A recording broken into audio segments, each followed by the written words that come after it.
The decision follows the impeachment of Gachagua, and the affected staff are those whose terms of service are tied to the deputy presidents. Those affected include senior advisors, senior staff, and private secretaries, among others. In the memo copied to the head of public service, Felix Koskei, further directed all heads of department to ensure they appoint people who will be responsible for the affected offices. The move follows the impeachment of former Deputy President Rigathi Gachagua, which was upheld by Senate on Thursday.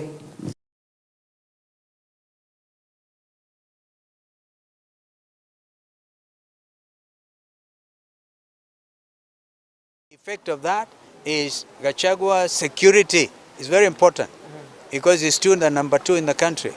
His security must be returned because we know that they had already withdrawn. Some of us are used to having no security arrangement. Mine has been withdrawn, I think, twice or 3 times. But we have a sitting deputy president, although he's actually in hospital. But even in hospital, we urge that that security arrangement ionekane pale because he is in bed in hospital. So that place needs to be secured. Whatever they have done, right, after this decision by Justice Mwita is null and void until the courts find otherwise. First of all, I must tell you, there is no IEBC in place. I have tremendous respect by way for Kithure Kindiki. In Gachagua'S, I say. He's like my younger brother. We come from the same region, Uko Musho Musho, all right? But this is not the way these things should be done. Mixed reactions continue to pour in following the dismissal of Deputy President Rigathi Gachagua, and this was witnessed at the funeral of mother to Bungoma County Governor Kenneth Lusaka, that is Mama Rhoda Namaemba, in Mapera Village, Kimilili constituency. Calls have been made by leaders, especially within Western Kenya, to maintain unity and peace. Busia County Governor Paul Otuoma asked leaders to adhere to ethics, while Kimilili Member of Parliament Didmas Baraza asked leaders to distance themselves from political messages which are based on ethnicity lines. Mimi pia ningependa kuomba viongozi wote hapa nchini kwetu, mkinena mambo yote, mkiongea na wananchi, muongee mambo ambayo inaleta amani na sio mambo ya kutenganisha Wakenya.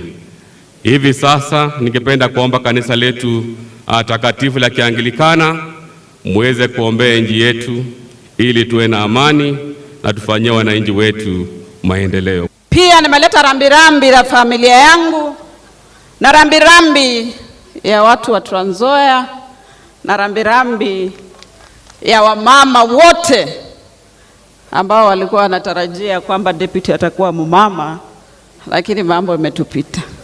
As we speak now, asubuhi tumekuwa na a deputy president nominee. Yeye I think wamepitisha saa hizi, ni kesho tu anakuwa sworn na tunakuwa na deputy president mpya katika nchi. What I want to ask all Kenyans, that lazima tuendelee tuwe pamoja, tukae pamoja kama nchi. Baba Askofu Mkuu, ombea hii nchi so that we can maintain peace and stability as we move forward as a country. So mimi naomba tu muombe taifa, tuwajibike, we concentrate. We finish elections, tunapatia nafasi wale wamepewa kazi, wafanye kazi. Ikifika tena miaka 5, tufanye siasa. I was in America the other day. Uwezi hata kujua iko uchaguzi. Watu wanaendelea tu na kazi yao. Na iko mtu huko anaitwa Trump, matata. Lakini anangangana na ule mama, but there is no this kind of charades that we are seeing here in this republic. One issue after another. Sasa una hii wiki mzima tumengangana, na ingekuwa tu tunafuata ile maneno yetu, tungesema wewe kama kiongozi wajibika. Step aside, uangaliwe kama mambo ni sawa, urudi kazi yako. Lakini tunangangana ati sijui nini paka mwishoe wengine wanalia, wengine sijui namna gani. Na yule ambaye anaendesha matamshi ya kikabila, matamshi ya kubagua watu wengine, siku yako itafika na wale ambao hawana kazi, akiwemo naibu rais wa zamani Rigathi Gachagua. Musikufe moyo.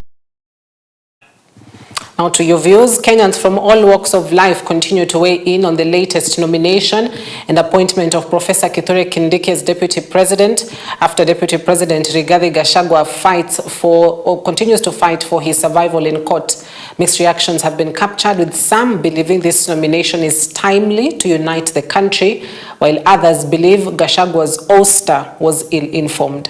Tukifuatilia katika historia yake, hakuna pali hasa patikana na karusari hata kamoja. Kwa hivyo tunaona Kindiki anakuja kuunganisha watu wote wa Kenya. Kindiki si mudharaka, Kindiki si wa kutoka Mount Kenya East, Kindiki ni mtu wa kuunganisha wa Kenya mzima. Kithure Kindiki hata saidia ikiwa mtu yule alichaguliwa na kura ya raia ametolewa na madharau kali, naye huyu naye wakuwekwa hapo, unajua akikosa kidogo atatimuliwa kwanza asubuhi. Sisi sote ni wa Kenya na tunawaambia tu mwenye ameteuliwa tuweke siasa kando, this coming years at least tufanye kazi. Kuteuliwa kwa Profesa Kindiki sio kwa mshangao. Watu wenye walikuwa wamesema tunakubali Kindiki ni wale wachaguliwa. Maneno ya kuja kusema milima ama maponde tulikuwa tumesahau. Alikuwa anaturudisha mawazo nyuma, na hiyo kitu tunataka tuweke kaburi la sahau. Maneno ya kuchukua Kindiki, hii ni mchezo wa paka na panya.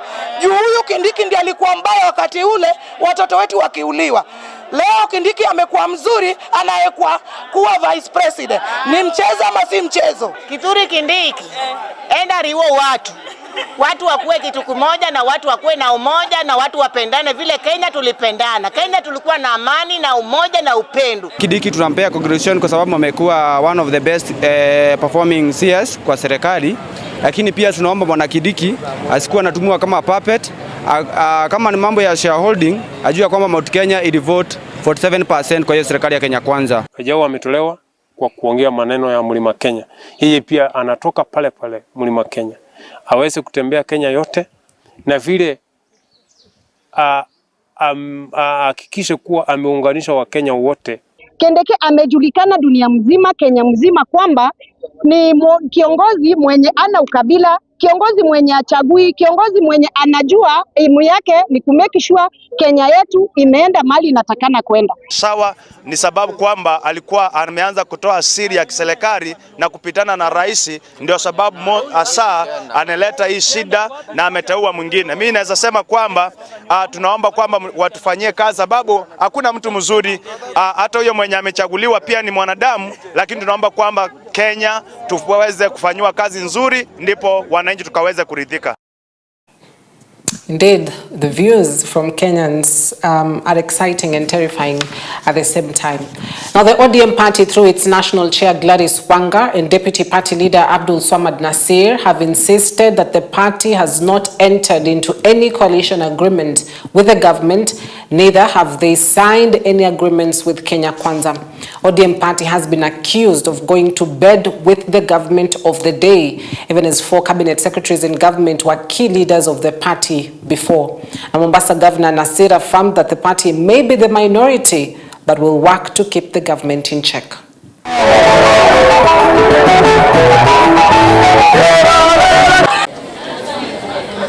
Tunaitambua ODM, lazima tuipiganie, lakini tunapigania kwa njia ya kidemokrasia, ya heshima, tuone kila mtu amepata nafasi yake.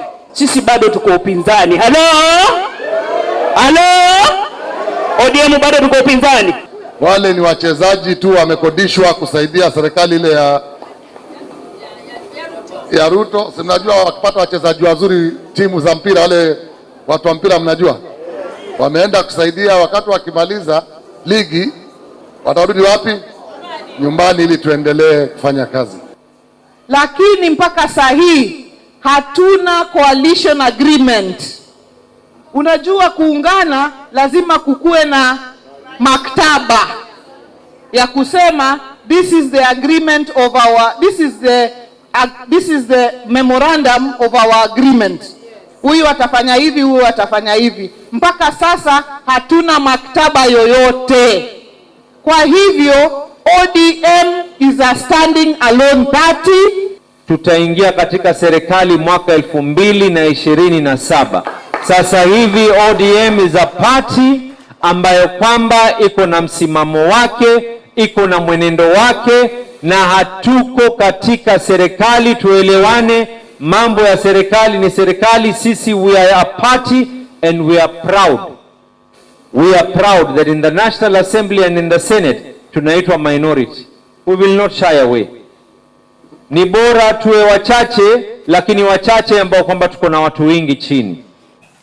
Now to our county near Mombasa, the government has finalized preparations for this year's Mashujaa Day celebration scheduled for Sunday in Kwale County. Speaking during a media briefing in Kwale, government spokesperson Isaac Mwaura announced that this year's celebrations will focus on the theme of affordable housing, which is a key component of the government's bottom-up economic transformation agenda. Regional Commissioner Rhoda Onyancha said contractors have completed a series of transformative projects in the coastal county, such as the new multi-million shilling 10,000-seater stadium, the new county state lodge, roads expansion and upgrades, electricity and water supplies, and affordable housing projects. National celebrations has come in handy because it speaks of the spirit of the 2010 Constitution, in that now we have a partnership between the national and county governments, such that some of the goodies that are left behind is a whole stadium that can be used for local sports and such other activities. And I'm very happy to see that this whole visit, this whole tour of duty is not just another inspection of the guard of honor. Kama vile Waswahili wanasema kukagua gwaride la heshima. We have tangible things that we can speak about. Number one, we have a whole stadium of 10,200 capacity. We have a mini state lodge. It's unfortunate that maybe somebody will be misplaced, but that's it, because it's an upgrade. And it is also true that consistently, as PS Tourism was informing me, that Diani has been voted as the best beach in Africa for so many years now. Karibisha tuweze kuingia mapema ili tuweze kuhakikisha kwamba inapofika saa moja wote tumeweza kuketi na tuko tayari sasa kungojea mgeni wetu wa heshima ili aweze kutuhudumia. Ningependa pia kuwashauri wananchi wa Kwale kwamba kesho ni siku muhimu sana. Tutakuwa na tumbuizo pale kutoka bendi mbalimbali, kutoka watoto wetu, na pia tutakuwa na tumbuizo ambayo ni muhimu sana. Out of an estimated 26,000 Kenyans in Lebanon, at least 7,119 have registered to be evacuated following the ongoing instability and unprecedented humanitarian crisis in the war-prone Middle East nation. Prime Cabinet Secretary Musalia Mudavadi has said there is a surge in numbers of Kenyans who are now voluntarily registering to be supported to come back home as compared to when the government gave its initial alert. Speaking while issuing an update on the fate of Kenyans stuck in Lebanon, Mudavadi said the situation in the region is dire following the Israel-Hamas war that has drawn in Lebanon. Mudavadi, however, said no Kenyan casualty has been reported so far.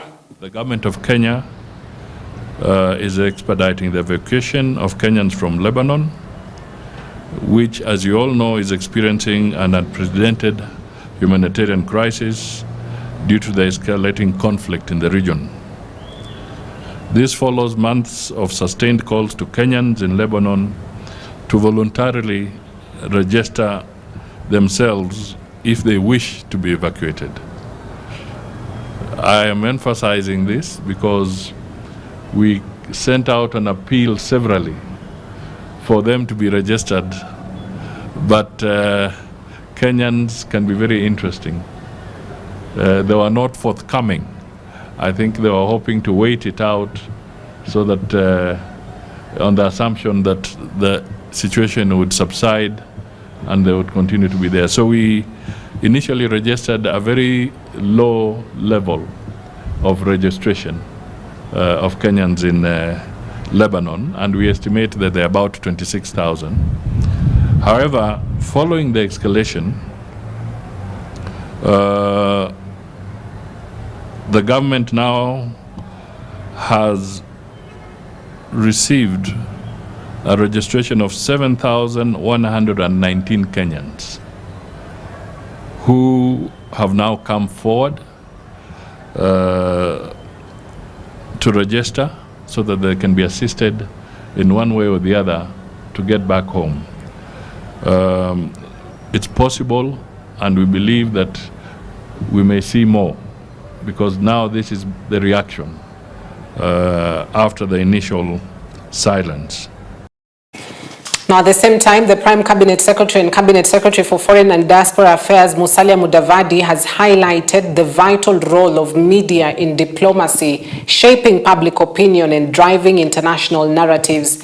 He noted that the ministry is committed to working with the media by providing sufficient information to enhance the country's global image. Mudavadi stressed the importance of responsible journalism in ensuring that the country's diplomatic objectives are effectively communicated while simultaneously safeguarding the nation's reputation. The Ministry of Information, Communication and the Digital Economy Principal Secretary, State Department for Broadcast, Professor Edward Kisiang'ani, reiterated the role of media while cautioning journalists against reporting sensitive diplomatic issues that may taint the country's image. Yes, ladies and gentlemen, Your Excellency. The most important thing that makes us gather here is about the role of the media in shaping up our foreign policy.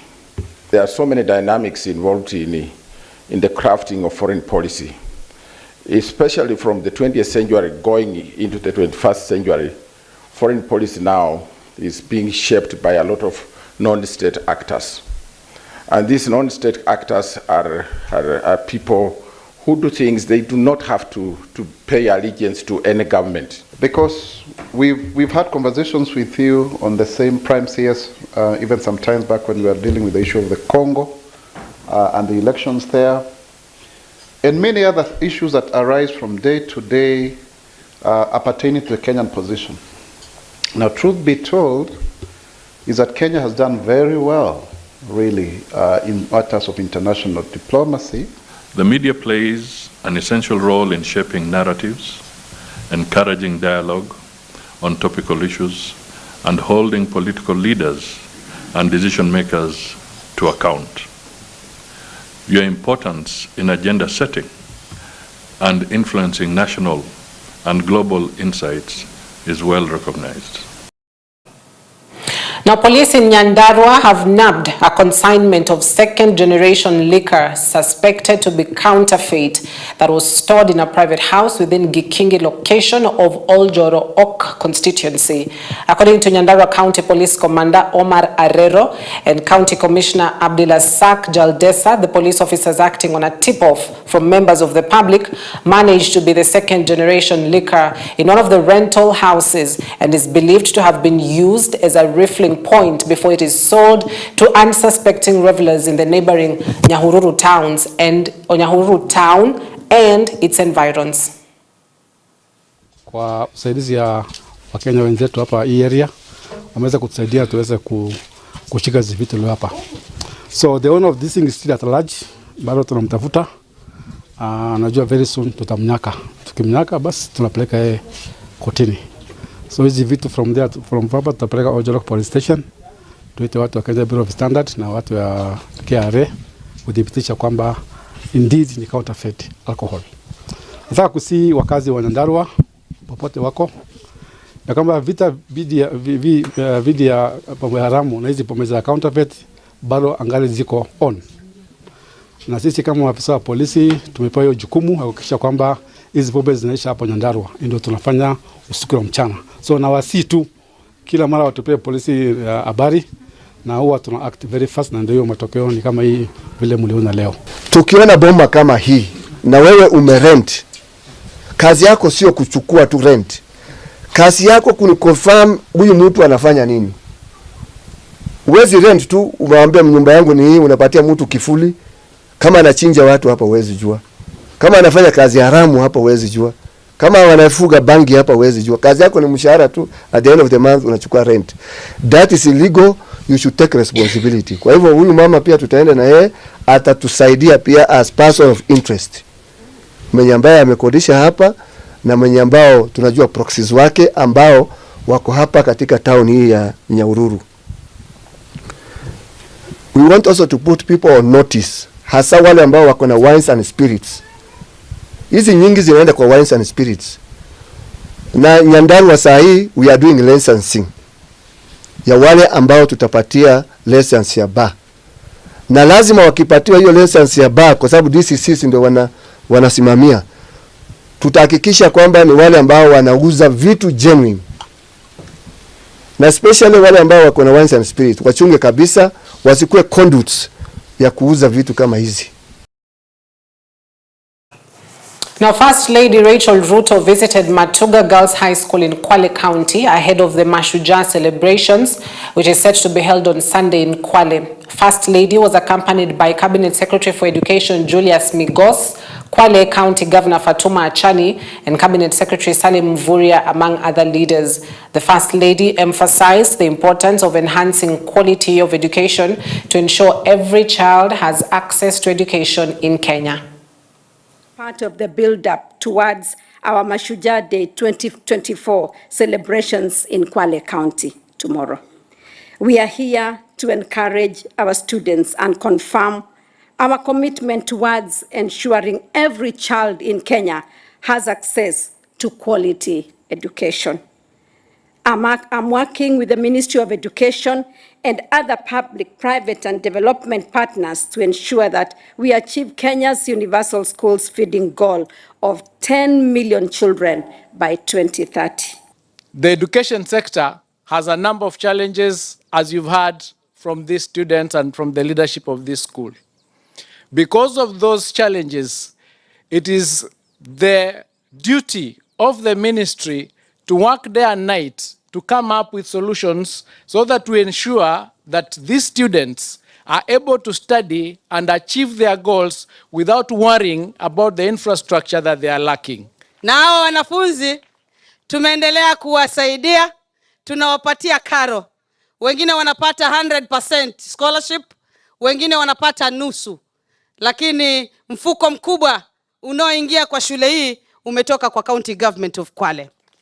Na vile vile nishukuru kutokea serikali ya Mheshimiwa Daktari William Ruto iingie. Hii shule imekuwa ikipata kila wakati pesa kutoka kwa ministry. Hiyo tunataka tushukuru. Na pia tukushukuru kupitia Mheshimiwa Daktari William Samoei Ruto. Ametushikilia kijana wetu wa hapa Matuga. Leo hii yeye ndio chairperson wa hii shule. Na hii shule tunaiona kila siku kutokea Bwana Mwasera awe chairman, inaendelea kuwa vizuri. Kile ambacho kimetusaidia zaidi ni masomo. Kama haingalikuwa ni masomo, hata mimi mwenyewe singalikuwa hapa. Singalikuwa hapa. Lakini masomo yalinisongesha mbele. Na nikajua siku moja nitakuja kuwa mbunge, nitakuja kuwa seneta. Si ilitendeka?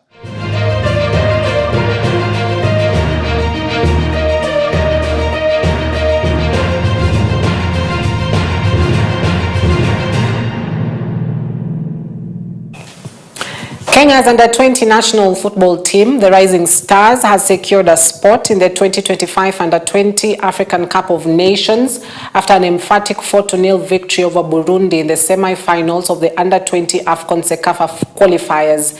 In a dominant display on Friday evening, the Rising Stars secured their place in the final and made history by qualifying for the under-20 AFCON for the first time.